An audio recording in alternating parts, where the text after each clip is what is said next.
Hello दोस्तों, स्वागत है आपका आपके यूट्यूब चैनल पे।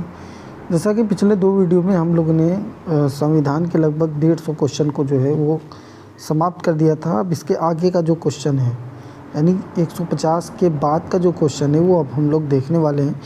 तो अगर आप किसी भी परीक्षा की तैयारी कर रहे हैं तो आप चैनल को ज़रूर सब्सक्राइब कर लीजिएगा, ताकि आपको ऐसे वीडियो मिलते रहें। ठीक है, तो चलिए आगे चलते हैं।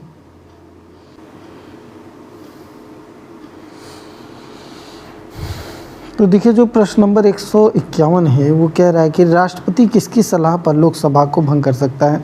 तो राष्ट्रपति प्रधानमंत्री की सलाह पर जो है लोकसभा को भंग कर सकता है। लोकसभा भंग कैसे होने की कंडीशन क्या है हमने आपको बता दिया है।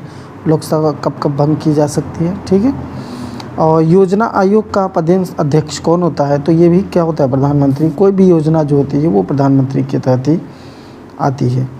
योजना आयोग का नया नाम क्या गया है, तो योजना आयोग जो है इसका नया नाम जो है वो नीति आयोग कर दिया गया है। तो ये बात याद रखिएगा, बहुत मोस्ट इम्पॉर्टेंट है, नीति आयोग, ठीक है। तो ये आपको याद रखना है, योजना आयोग का नाम बदल करके नीति आयोग रख दिया गया।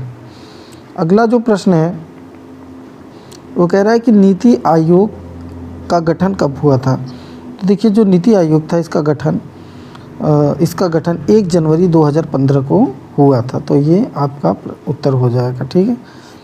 अगला प्रश्न है कि सबसे ज़्यादा कार्यकाल वाले प्रधानमंत्री कौन रहे, यानी सबसे ज़्यादा जो कार्यकाल था वो किस प्रधानमंत्री का था। तो सबसे ज़्यादा जो समय बिताया वो पंडित जवाहरलाल नेहरू ने। इन्होंने लगभग 16 साल 9 महीना और 13 दिन तक जो प्रधानमंत्री पद का कार्यभार था इन्होंने वो संभाला था।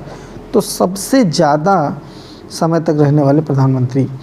आपसे ये भी प्रश्न आ सकता है कि सबसे कम समय तक रहने वाले प्रधानमंत्री कौन थे। तो इसका जो आंसर होगा वो आप जो है वो कमेंट बॉक्स में ज़रूर बताइएगा। तो देश की पहली महिला प्रधानमंत्री कौन थी, सभी को पता होगा कि देश की पहली प्रधानमंत्री महिला जो है वो इंदिरा गांधी थी। अगला क्वेश्चन है, एकमात्र प्रधानमंत्री जो लोकसभा में कभी उपस्थित नहीं हुए थे, तो ये हो जाएंगे आपके चरण सिंह। तो चरण सिंह एकमात्र ऐसे प्रधानमंत्री थे जो कभी भी लोकसभा में उपस्थित नहीं हुए थे। देखिए, अभी 13 दिन तक सबसे कम समय तक प्रधानमंत्री कौन रहे, तो ये भी प्रश्न आपसे आ सकता है कि सबसे कम समय तक प्रधानमंत्री कौन रहे थे जिनका कार्यकाल सबसे कम समय के लिए एक बार में था। ऐसा नहीं है, वाजपेयी जी जो है बाद में भी प्रधानमंत्री बने, काफ़ी समय तक फिर रहे ये, ठीक है। लेकिन ये कार्यकाल की अगर बात की जाए तो सबसे कम समय तक प्रधानमंत्री रहने वाले 13 दिन तक ये रहे थे, ठीक है। कैबिनेट मंत्रियों में सबसे बड़ा कार्यकाल किसका रहा, तो कैबिनेट जो मंत्री थे उसमें जगजीवन राम का कार्यकाल सबसे बड़ा रहा। इनका कार्यकाल लगभग 32 साल तक था। आइए अगले प्रश्न पर चलते हैं।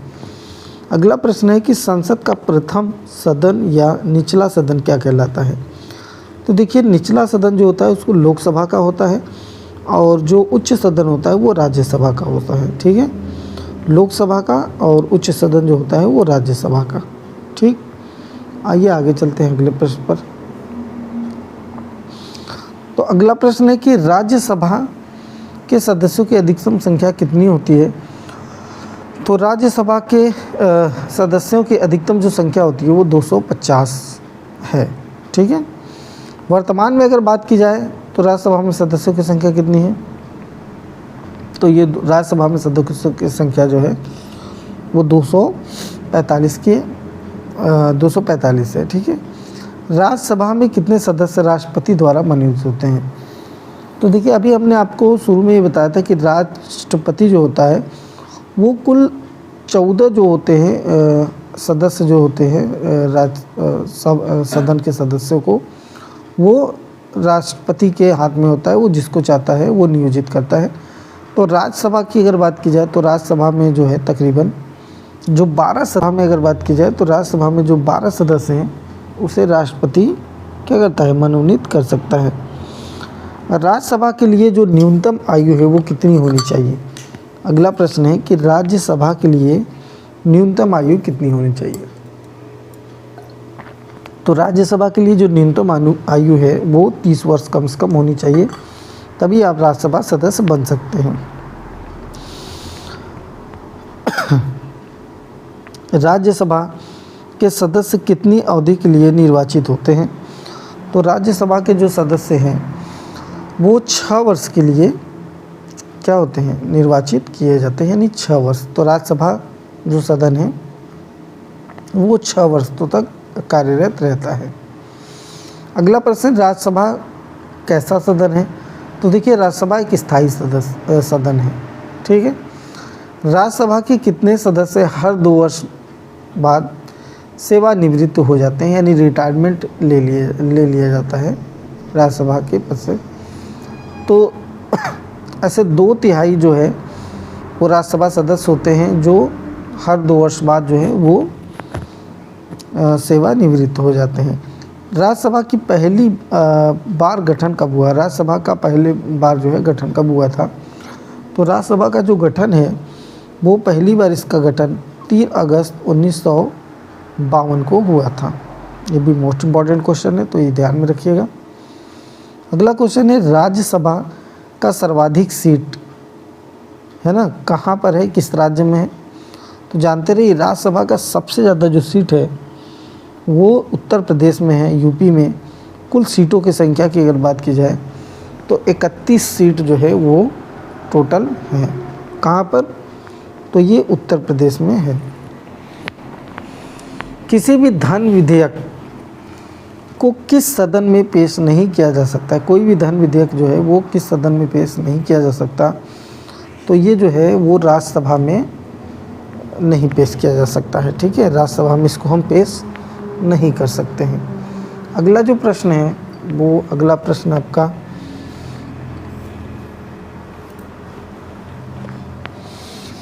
अगला प्रश्न है कि लोकसभा में पारित किसी भी धन विधेयक को राज्यसभा में कितने दिन तक रोका जा सकता है? राज्यसभा द्वारा कितने दिन तक? तो अधिकतम जो है वो 14 दिन तक रोका जा सकता है, इससे ज़्यादा नहीं रोका जा सकता है। लोकसभा के अधिकतम सदस्यों की संख्या कितनी है? तो अभी मैंने राज्यसभा में आपको बताया कि 250 हो सकते हैं, लेकिन कितने वर्तमान में 245, 245। अगर लोकसभा की बात करें तो लोकसभा में 552 जो है वो सदस्यों की संख्या है। वर्तमान में लोकसभा के सदस्यों की संख्या कितनी है? तो वर्तमान में लोकसभा के सदस्यों की संख्या 545 है, ठीक है। और अगला क्वेश्चन है कि लोकसभा में कितने सदस्य राष्ट्रपति द्वारा मनोनीत होते हैं? तो देखिए, दो और इसमें से एंग्लो इंडियन, लेकिन अब इस एंग्लो इंडियन का जो प्रावधान था इसको भी अभी नए समय में इसको भी हटा दिया गया है, ठीक है। अगला प्रश्न है कि किस वर्ष तक लोकसभा विधानसभा की सीटों की संख्या यथावत रखने की बात कही गई? यहाँ पर यथावत रहेगा। तो 2026 तक जो है वो सीटों की संख्या जो है वो यही बनी रहेगी, कम ज़्यादा नहीं हो सकता, ठीक है। अगला प्रश्न है कि लोकसभा कोरम सदस्यों की संख्या कितनी है? तो लोकसभा कोरम सदस्यों की संख्या जो है वो 1/10 है, ठीक है। 1/10 का मतलब है अगर लोकसभा में निर्वाचित सदस्य जो है, लोकसभा के द्वारा निर्वाचित सभी सदस्यों की संख्या 545 है, तो 545 के समथिंग 10 से अगर आप भाग देंगे तो वही आसपास में 55 के आसपास में जो है वो आपको देखने को मिलेगा कि कोरम के सदस्यों की संख्या जो होती है। अगला प्रश्न है कि संविधान के किस अनुच्छेद में संसद के संयुक्त अधिवेशन की व्यवस्था है ना? तो क्वेश्चन है कि संविधान की किस अनुच्छेद में संसद के संयुक्त अधिवेशन की व्यवस्था है? तो अनुच्छेद 108 के अंतर्गत ये है। अगला प्रश्न है, संयुक्त राष्ट्र अधिवेशन किसके द्वारा बुलाया जाता है? तो देखिए, जो संयुक्त राष्ट्र अधिवेशन होता है वह राष्ट्रपति के द्वारा बुलाया जाता है, जो भारत का प्रथम नागरिक भी होता है। लोकसभा में सदस्यों की न्यूनतम आयु कितनी होनी चाहिए? तो 25 वर्ष। ये बात भी आपको ध्यान में रखनी है। अभी हमने बताया राज्यसभा जो होती है इसमें कितनी उम्र होनी चाहिए, न्यूनतम उम्र कितनी होनी चाहिए राज्यसभा में? तो राज्यसभा में 30 वर्ष होनी चाहिए। और लोकसभा की अगर बात की जाए, लोकसभा में तो लोकसभा में 25 वर्ष की होनी चाहिए, ये बात भी आपको ध्यान में रख लेना है। चलिए आगे चलते हैं अगले प्रश्न की तरफ। तो लोकसभा का अध्यक्ष कौन होता है? तो देखिए लोकसभा का अध्यक्ष होता है लोकसभा का स्पीकर, यानी स्पीकर जो होता है वही अध्यक्ष होता है ना। तो अभी वर्तमान में आप जानते हैं कि वर्तमान में जो लोकसभा स्पीकर हैं वो ओम बिरला हैं। कौन है? ओम बिरला। तो ये भी क्वेश्चन आपसे पूछ सकता है कि वर्तमान में लोकसभा के जो स्पीकर है वो कौन है? तो ओम बिरला हैं। ठीक है।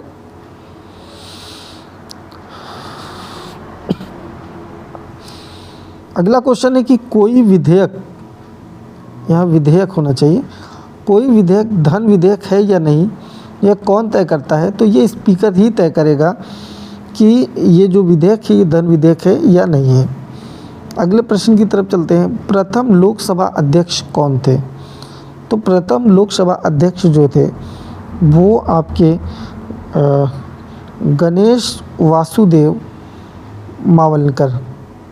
तो गणेश वासुदेव मावलंकर जो है वो आपके प्रथम लोकसभा अध्यक्ष थे।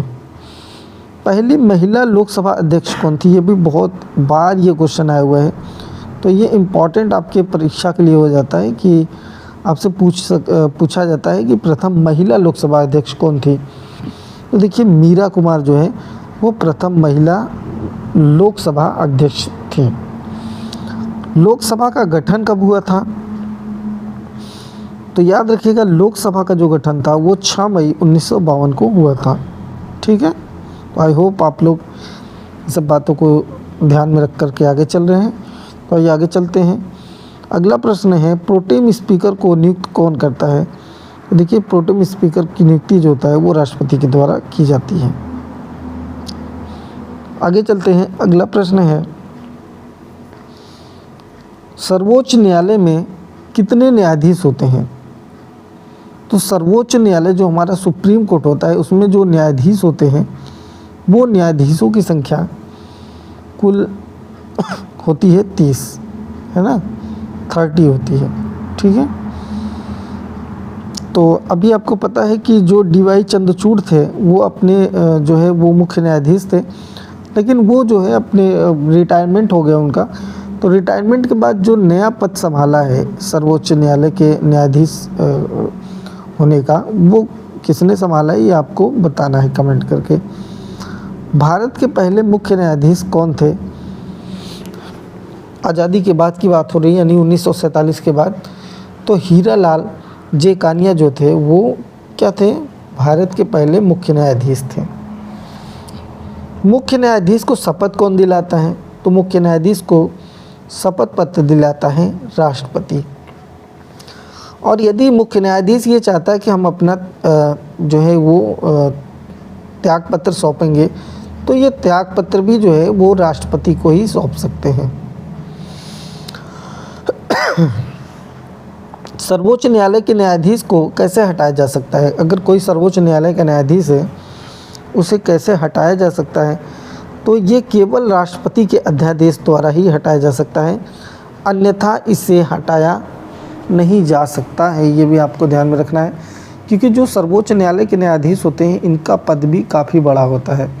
लोकतंत्र के ये नायक माने जाते हैं जो हमारे न्यायाधीश होते हैं। ठीक है। अगला प्रश्न है भारत में कुल कितने उच्च न्यायालय हैं? यानी हाई कोर्ट की बात हो रही। तो हाई कोर्ट की जो कुल टोटल हाई कोर्ट हैं वो भारत में कुल 25 है। ठीक है। बड़े स्टेट जो होते हैं वहाँ हाई कोर्ट होता है, लेकिन कुछ राज्य ऐसे हैं जहाँ पर आज भी हाई कोर्ट नहीं है। तो हाई कोर्ट की संख्या कुल कितनी है? 25 है। आगे चलते हैं। राष्ट्रीय विकास परिषद का गठन कब हुआ था? तो 6 अगस्त 1952 को राष्ट्रीय विकास परिषद का गठन हुआ था। ये सभी क्वेश्चन आपके परीक्षा के लिए बहुत ही महत्वपूर्ण है, तो अगर आप वीडियो देख रहे हैं तो पूरा देखिएगा ताकि आपका जो क्वेश्चन है वो तैयार हो पाए। राष्ट्रीय विकास परिषद का अध्यक्ष कौन होता है? तो राष्ट्रीय विकास परिषद का अध्यक्ष कौन होता है? प्रधानमंत्री। वित्त आयोग का गठन किस अनुच्छेद में हुआ? तो जो वित्त आयोग है इसका गठन किस अनुच्छेद में हुआ? तो इसका गठन जो होता है अनुच्छेद 280 में हुआ है। वित्त आयोग के गठन का अधिकार किसको है? तो वित्त आयोग के गठन का अधिकार राष्ट्रपति को होता है। अगला प्रश्न है, वित्त आयोग के अध्यक्ष और सदस्य कौन नियुक्त करता है? तो वित्त आयोग के अध्यक्ष और सदस्य को नियुक्त जो होता है वो राष्ट्रपति करता है। ठीक है, तो सभी प्रश्न यहाँ पर इम्पॉर्टेंट लिए गए हैं। हर एक प्रश्न को ध्यान में रख कर के कि कौन से परीक्षा में आया हुआ है प्रश्न, उन्हीं प्रश्नों का जो है संकलन यहाँ पर दिया गया है। तो वीडियो आप इस पर बने रहिए, पूरा वीडियो देखते रहिए। चलिए आगे चलते हैं अगले प्रश्न की तरफ। अगला प्रश्न है, पहले वित्त आयोग के अध्यक्ष कौन थे? ठीक है, तो पहले वित्त आयोग के जो अध्यक्ष थे वो केसी नियोगी थे। अगला प्रश्न है, लोक सेवा आयोग की स्थापना कब हुई? तो लोक सेवा आयोग की स्थापना 1926 में, है ना। और कौन इसकी नियुक्ति करता है? तो राष्ट्रपति इसकी नियुक्ति करता है। याद रखिएगा, लोक सेवा आयोग की स्थापना कब हुई थी? 1926 में। नियुक्ति कौन करता है? तो नियुक्ति करने वाला जो व्यक्ति होता है वो भारत का राष्ट्रपति होता है। ठीक है, चलिए आगे चलते हैं अगले प्रश्न की तरफ। और अगला जो प्रश्न है वो है कि निर्वाचन आयोग संविधान के किस भाग का एवं अनुच्छेद में है? यानी भारत में जो निर्वाचन आयोग बना है, इलेक्शन कमीशन, ये संविधान की इसका जो उल्लेख है वो संविधान के किस भाग और किस अनुच्छेद में है? तो भाग 15 में और अनुच्छेद 324 से 330। बहुत ही मोस्ट इम्पॉर्टेंट ये क्वेश्चन है, और ये दोनों क्वेश्चन परीक्षा में आया हुआ है कि किस भाग में है और किस अनुच्छेद, याद रखना है आपको। ठीक है, अशोक स्तंभ के नीचे अंकित सत्यमेव जयते कहाँ से लिया गया है? ठीक है, ये भी क्वेश्चन आया हुआ है, कई एग्जाम में आया हुआ है। तो मुंडकोपनिषद से ये लिया गया है, अशोक स्तंभ के नीचे अंकित सत्यमेव जयते। आप लोगों ने कई जगह जो है वो जो नेशनल चीज़ें होती हैं वहाँ पर आप लोगों ने देखा होगा सत्यमेव जयते लिखा हुआ आपको दिखाई देता है। तो ये जो सत्यमेव जयते है ये कहाँ से लिया गया है? तो मुंडकोपनिषद से लिया गया है। ठीक है, सत्यमेव जयते किस लिपि में लिखा गया है? तो सत्यमेव जयते देवनागरी लिपि की भाषा है। सत्यमेव जयते यानी सत्य की सदा ही क्या हो? जय हो। सत्य जो है यानी सच जो है वो हमेशा जीतता है। चलिए आगे चलते हैं, और आगे चलने से पहले देखिए, अगर आप वीडियो पर नए हैं तो वीडियो को लाइक और चैनल को सब्सक्राइब कर लीजिएगा, और ताकि आपको अप टू डेट हमेशा जो भी वीडियो आए वो आपको सबसे पहले मिल सके। ठीक है, तो चलिए आगे चलते हैं अगले प्रश्न की तरफ। अगला प्रश्न है कि राष्ट्र ध्वज का अनुपात क्या होता है? तो राष्ट्र ध्वज का जो अनुपात यानी ध्वज जो होता है, फ्लैग जो होता है इंडिया का, इंडियन फ्लैग, इसकी जो चौड़ाई और लंबाई पूछी जा रही है, तो हमेशा ध्यान में रखिए चौड़ाई जो होती है ना, वो पहले तो हम लंबाई की बात करें तो लंबाई जो होती है वो 3 और चौड़ाई जो होती है वो 2, यानी 3:2 के अनुपात में होना चाहिए। ठीक है, अब वो जितना मीटर बन रहा है लेकिन रेशियो जो होना चाहिए वो 3 और 2 का ही होना चाहिए। ठीक है, तो आई होप क्लियर कर पा रहे होंगे आप। अगला क्वेश्चन है, वंदे मातरम किस उपन्यास से लिया गया है? तो वंदे मातरम जो है वो उपन्यास आनंद मठ से लिया गया है। ठीक है, पंचायती राज किस संविधान से संबंधित है? पंचायती राज हमने आपको बताया था कि जो 11वीं अनुसूची जो थी, है ना, जिसको 73वां संशोधन के अंतर्गत जोड़ा गया था, ठीक है, वो पंचायती राज से संबंधित थी। तो इसका सही आंसर हो जाएगा 73वां संविधान का संशोधन। पंचायती राज पंचायती राज का पहला यहाँ होना चाहिए, पहला स्तर क्या है? तो देखिए, पंचायती राज का पहला जो स्तर होता है वो ग्राम पंचायत होता है। अगला प्रश्न है, पंचायती राज व्यवस्था में महिलाओं के लिए कितने आरक्षण की बात की गई है? आरक्षण की बात की गई है, तो देखिए इसका आंसर हो जाएगा 1/3, है ना। 1/3 जो है वो महिलाओं के आरक्षण की बात की गई है पंचायती राज में। आइए आगे चलते हैं। 73वां संविधान संशोधन बाद में पंचायती राज अधिनियम लागू करने वाला राज्य कौन? 73वां संविधान संशोधन के बाद पंचायती राज अधिनियम लागू करने वाला राज्य कौन सा हुआ? तो ये कर्नाटका हुआ, है ना। जो सबसे पहले ये जो अनुसूची थी 11वीं, है ना, पंचायती राज वाली, उसको सबसे पहले लागू करने वाला जो राज्य बना वो बना कर्नाटका। 74वां संविधान संशोधन संबंधित किससे है? तो 73वां संविधान संशोधन पंचायती राज और 74वां जो है वो नगर पालिका से संबंधित, यानी जो शहरी क्षेत्र होते हैं उससे संबंधित है। नगर पालिका कितने प्रकार की होती है? तो नगर पालिका जो होती है वो 3 प्रकार की होती है, ठीक है। अगला क्वेश्चन है, नगर निगम की स्थापना सर्वप्रथम कहाँ हुई थी? तो नगर निगम की स्थापना सर्वप्रथम 1687 में मद्रास में हुई थी, ठीक है।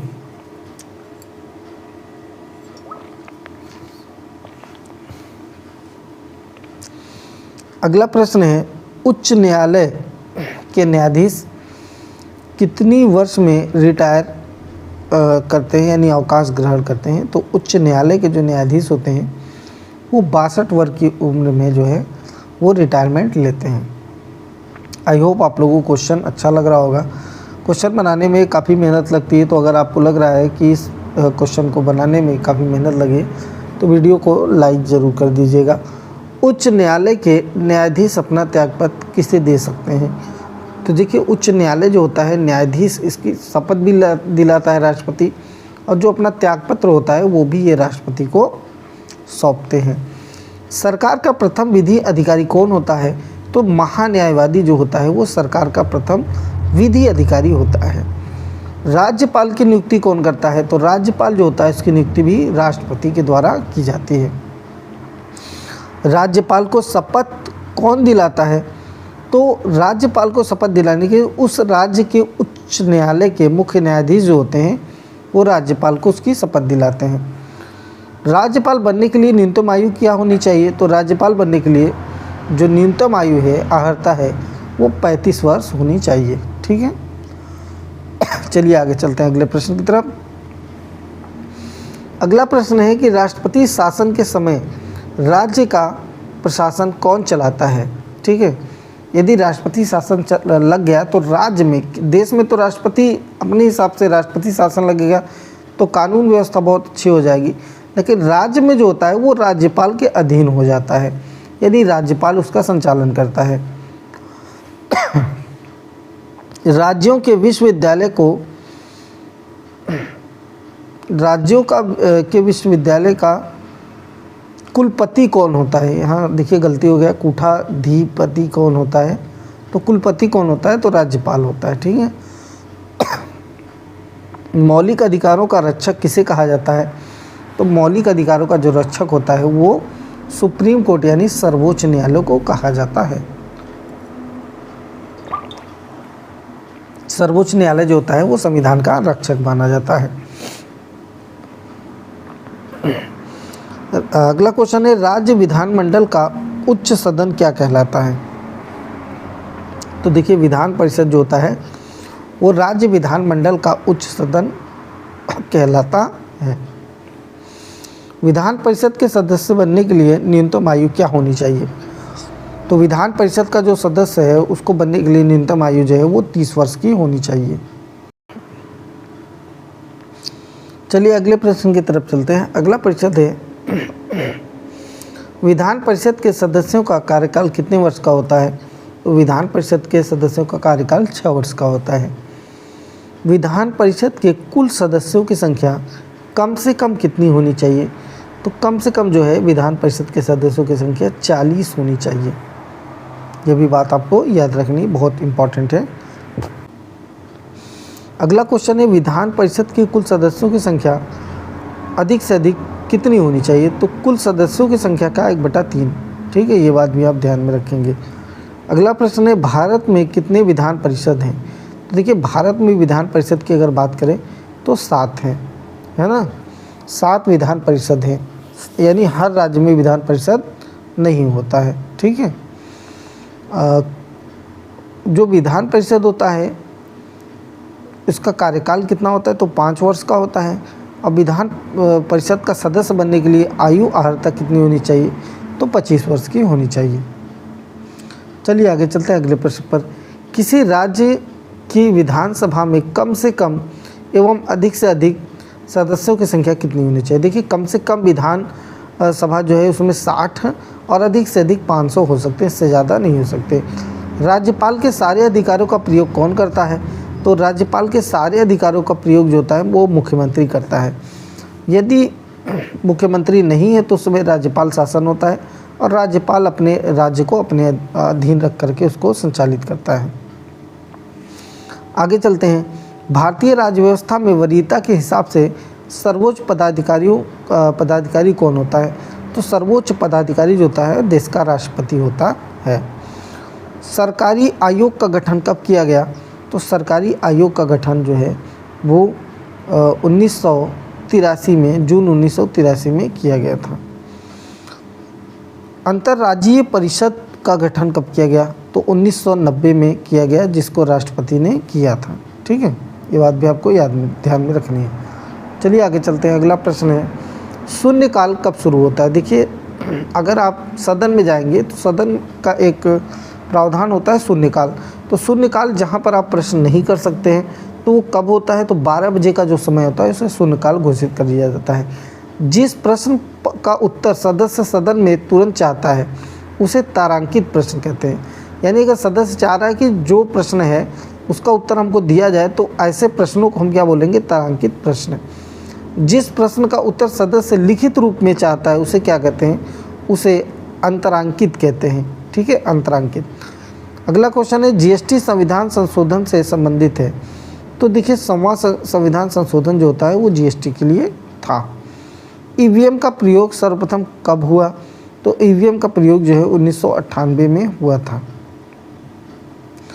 तो अगर वीडियो आपको पसंद आ रहा है तो वीडियो को लाइक करिए, और वीडियो देखने के लिए आप सभी लोगों का बहुत बहुत धन्यवाद जो अपनी वीडियो को पूरा वॉच किया।